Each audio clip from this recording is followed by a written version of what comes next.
Hi, we've got some friends coming over for our first post-COVID sit-down dinner, and we're going to make risotto. This is a very simple, delicate risotto. I make two different kinds. This one is the very light, easy one. The other one is also easy, but it's a much more heavy, much more meat-rich dish. We're going to go through doing the vegetables, which are the onions, cooking the rice, adding the stock, and then I'll show you how to top it with some lovely scallops. We're going to get started by heating up our pan and adding some butter to the pan. And this is a very rich dish, but it's delicate and rich, so I hope you enjoy it. And it's quite a bit of butter we need, because most of it will actually burn off in the cooking. So there we go, there's our butter. And now that I know that it's all over the bottom of the pan, I'm turning down the heat. And I'm going to pour in my pre-minced. Now these are fairly small. They're not like completely tiny minced. They're not granules, but these are very small pieces of shallot and garlic. And I'm just going to pour these in. And just wiping out the bottom of the bowl here. There we go. And I've got all my garlic and onion in there. And I'm just going to get my spoon here and make sure that these are all flattened out across the bottom of the pan. I think we can make it a little hotter. I think I've got it on about a medium heat right now. And as I'm stirring these, I'm feeling them. And they're pretty rough. They're very still, I mean, I just put them in after all. But I'm feeling the texture of the onion, to give it a better name. There's no onion in this, it's just shallot and garlic. But it's still really rough. And the goal is here to make this soft. I want the sensation as I'm stirring it to be a lot softer against my spoon. So I'm going to step away for a moment and just let this stuff saute for a bit, and we'll come back. So here we have our onions, and they're sizzling away now. And I wanted to see if you could hear this sizzle. I hope the camera's picking it up. And for the blind viewers, we don't have any change in color yet, but they are starting to feel a little softer, and the smell in the room is absolutely amazing. I can now start to smell that lovely onion smell.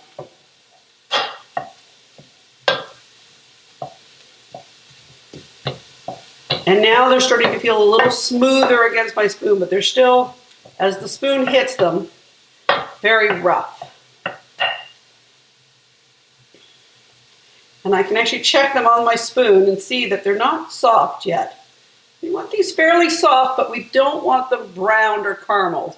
I'm going to give these 2 more minutes and we'll be back. All right, so here we have the onions again. And if you can hear that, they're just starting to make little crackling noises. And that's a good sign. And as I'm stirring, I don't feel little hard bits touching my spoon. The stirring isn't so much to stir them, but it is to get a sensation of how the pan is doing, what the feel of the onions is. So I'm just going to tap off my spoon, and I got back of my spoon, there's some onion. I'm just feeling it, and it's starting to feel softer, which is what we want.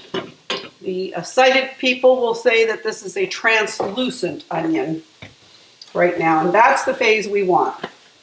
So here I have special rice for risotto. There's 2 kinds of rice for risotto, an arborio and arborio and canaroli. And I think, I could be wrong, I'll check when I'm off camera next. This one is a canaroli. And it comes in a bag that is a solid brick that just feels really lumpy, and it's a vacuum sealed bag. This one, of course, has been opened because I've already used it. But So I've got a rubber band around it to seal it tight. And I'm just going to measure my rice. And I'm just going to measure this rice into a 1.5 cup measure, which is, usually you go for a cup for every 2 to 2.5 people. We've got 4 people for dinner, myself, my husband, our neighbors. So I'm just gonna pour that in. And not precisely 2.5 cups, like the cup isn't leveled off, but it's there. And I'm just gonna put these right into our onions. That's it. Everything aside here. And now I'm going to quickly stir that rice in.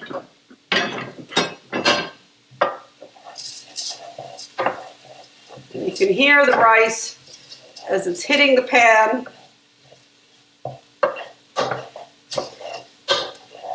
And the idea here is I'm trying to coat the rice in that butter, which will help the grains stay separate once the dish is cooked. It's not going to be a mush, it's going to be more of a grains of rice. Now, rice for risotto is a shorter grain. It's not a long grain rice, it's a short grain, and they're really fat and stubby. And now we're just going to leave that for a second. Tap off our spoon again. And we're just letting those grains toast in that butter now. And what we're listening for is more crackle now. And that crackle is literally the rice expanding as it toasts. No, I'm not making Rice Krispies. That's puffed rice, so. All right, I'm going to give it another stir here.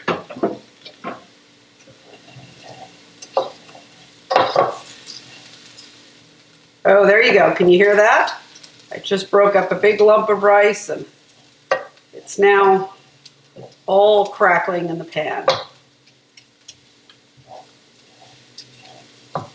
Oh, this is going to be so good. And there we go. So the crackling now is well underway. And so it's time to add our liquid. And I'm just adding simple chicken stock. It's a low sodium one, but it's a simple chicken stock.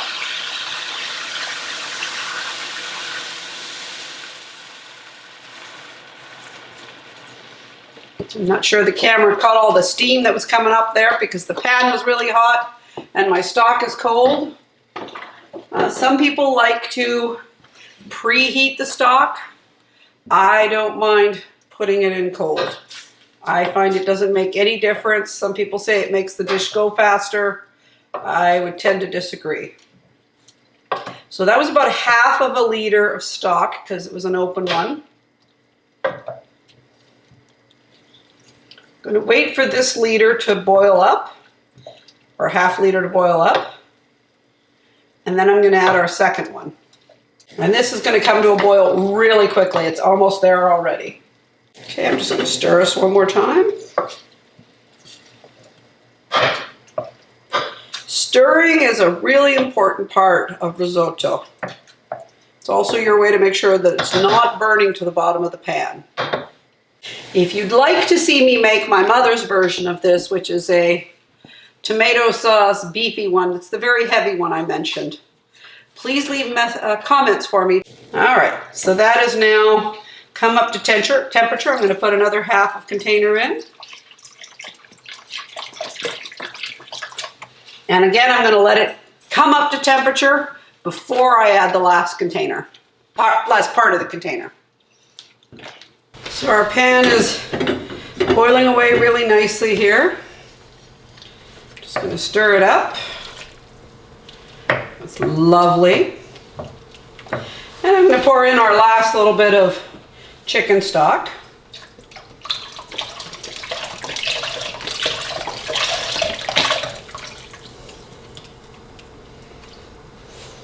And that'll be all the chicken stock that goes in this.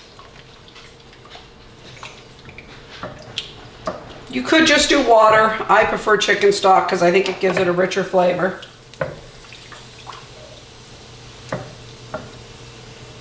And this is very lovely. Okay, we're gonna wait for this to come up to temperature again.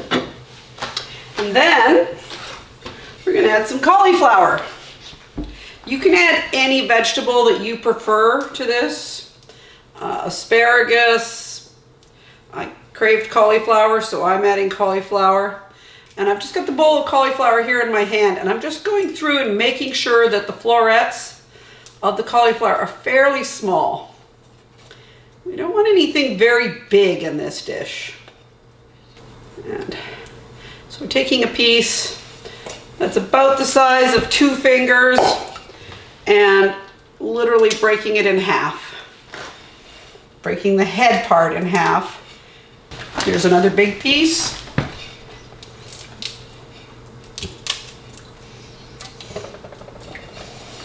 There we go. So once this comes to a boil again, we'll put the cauliflower in,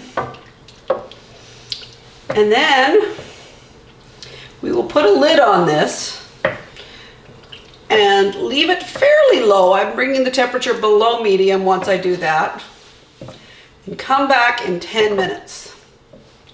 So here we go. We have our pot now. It's at a simmer. It's just barely boiling. You don't want it to get too vigorous, because if it gets too vigorous, you get kind of a scum. And I'm just stirring it, and I can still feel the rice granules in there, and this is still very much a soup. This will not be a soup when we are finished. So now I'm going to throw in my cauliflowers, and I'm going to do that by hand instead of just dumping them in, just to make sure I got all the larger pieces. Break this one apart a bit here. Here we go. Okay, there's too big of a one.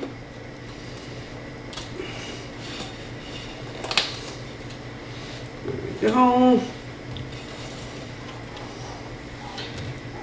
And just tossing in. I'll stir them in, so it's okay that I'm putting them all kind of in the center of the pot. There we go. Lovely.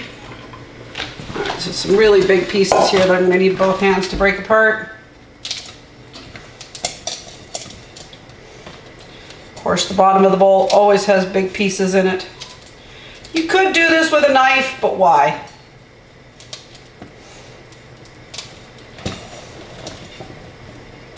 Cauliflower breaks apart so easily by hand. You should always just do it by hand. All right, that's a big piece. Now I know that the whole pot bowl is big and small enough. So now I'm just going to stir those in. Make sure they're evenly distributed throughout the pan.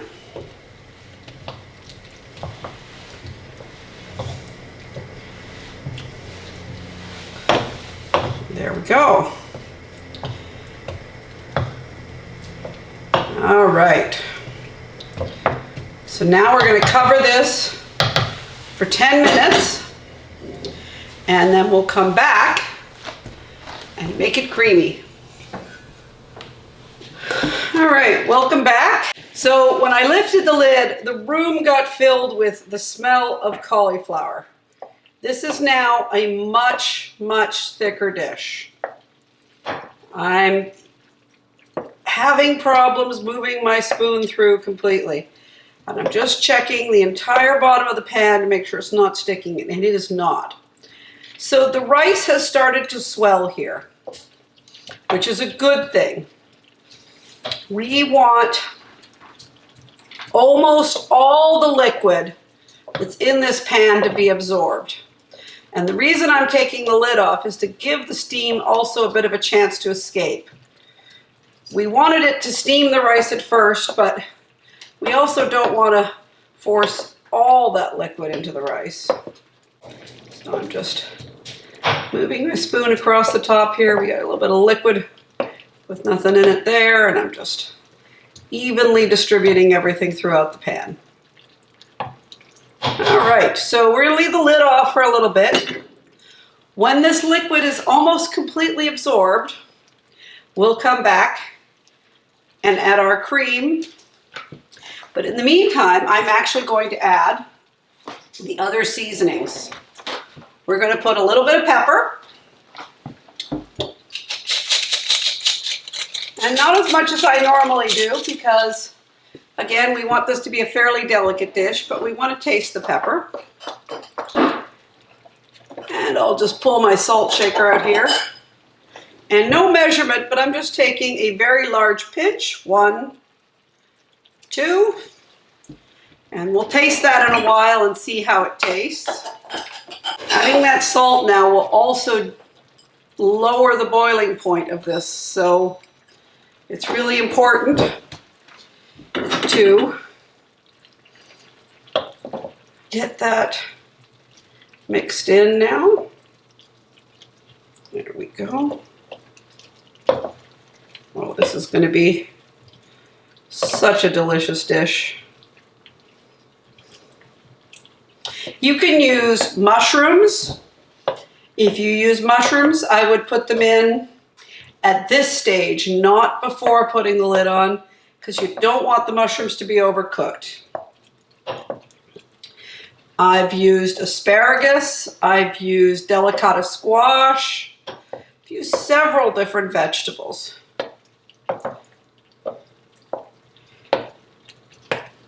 Basically think of what the cooked vegetable taste you want is and put that in. I would not put a starchy vegetable in like a potato.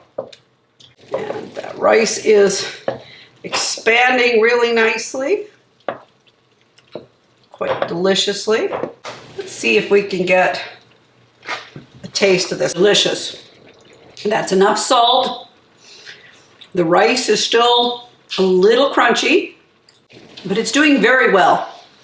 Oh, I really like that taste. That flavor came out really quite delicious.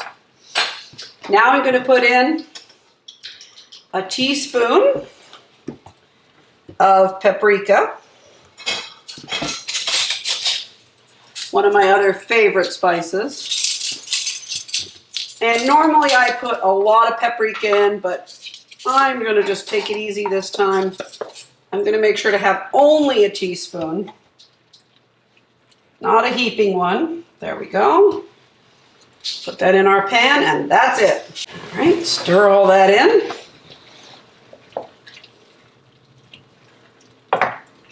So you'll notice that now when I use my spoon, and for the blind viewers, what's happening now is there's so little liquid in there that for you, the sign is if you take the flat of the spoon and tap on top is where you'll hear it. So on the edges, there seems to be a lot of liquid, but not in the middle. And it's leaving trails is what it's called. So instead of the liquid being soupy where all the vegetables just kind of get pushed around by the spoon is now kind of leaving the path behind it empty. It's not completely trailed, but it's definitely on its way to that phase. All right, so what I'm going to do now, this is definitely almost at the phase. I'm going to turn it up a little bit because I think our company is almost here. And if I turn it up, I now need to stir it more, because we definitely don't want this burning. And the sound even changes as you get to the trails. It's kind of more of a sucking sound as the spoon moves from the side of the pan into the center. There we go. All right, so now our last two ingredients go in. Here we have some heavy cream. You can use half and half. I happen to have an open container of heavy cream. Just gonna pour quite a bit of that in. I'm not even measuring.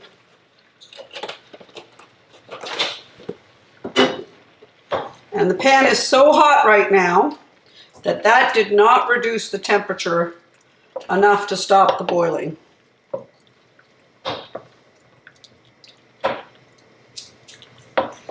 This is going to make it thicker and creamier as well. Okay, let's put the rest of this. This is a half a carton. Stir that in. All right, well, this reduces. I'm now going to show you how to make our scallops.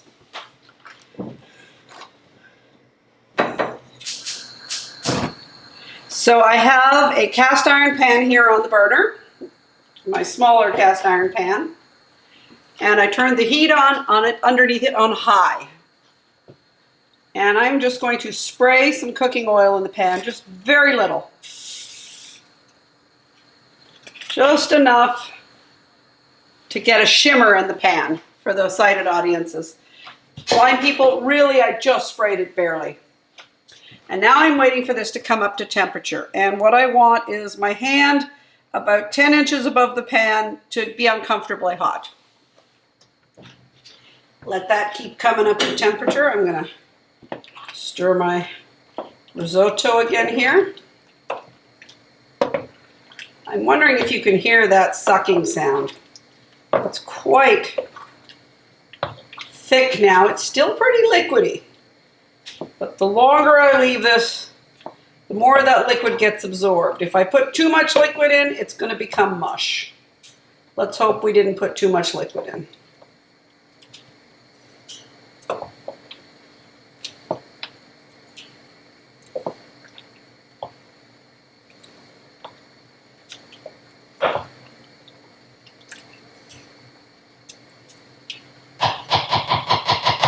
Let's grab another spoon to taste. Just took a little bit from the edge.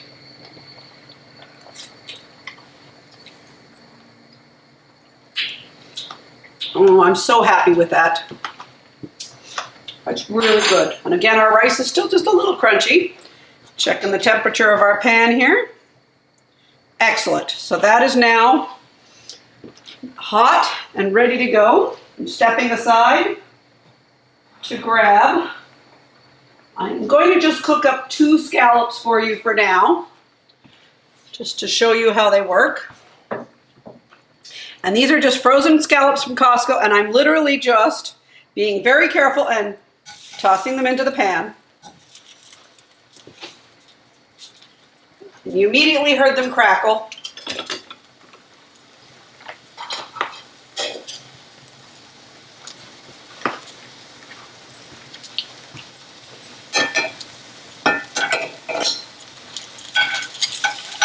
And I flip it over with some tongs.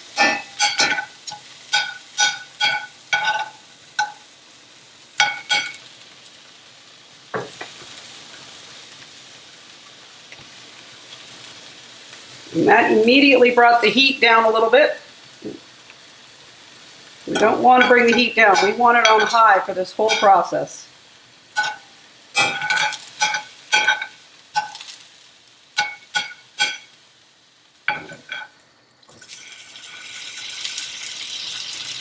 So one of my scallops was off to the side of the pan. I moved it back over to the hotter center.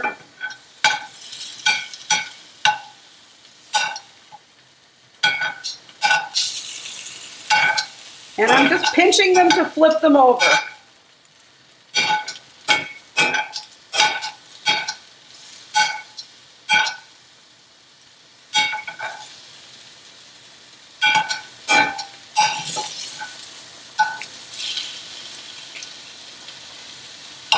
And what I'm looking for is that sizzle sound to change when I flip them over.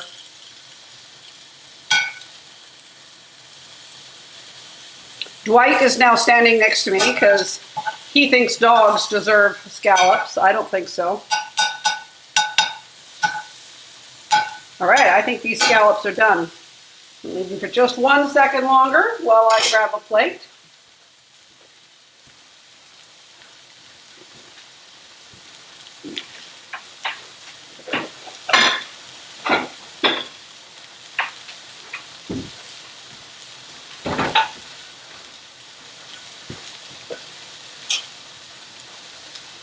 Okay, let's toss those again for just a second.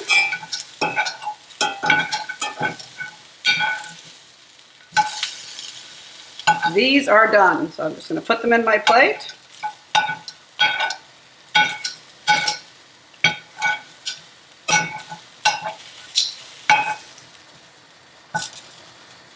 And there we go, 2 scallops.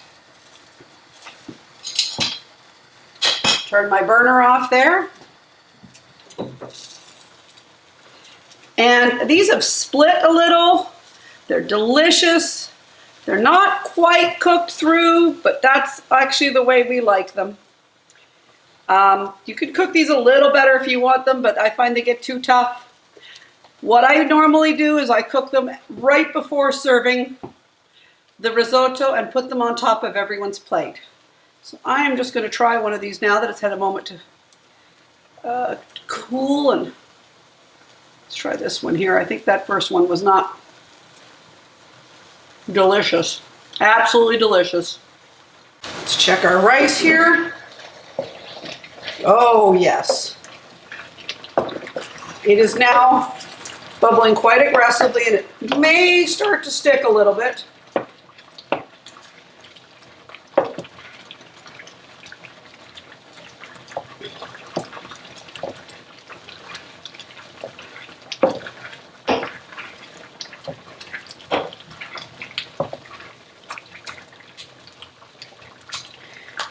So there is some liquid still on top, but it's a very thick, viscous liquid from the cream. As I stir it, that liquid is soaking down. I turned the heat down because it was bubbling far too aggressively. All right, so this rice dish is almost done. Now I have a container of mascarpone cheese. This is an 8-ounce container. I am going to melt this into the pan, and then I'm going to turn off the burner and let it solidify. There we go. Just scraping the container out. Came out as one big lump. And mascarpone is a very mild Italian cream cheese, known for being the flavor or seasoning of cannoli mostly. Okay.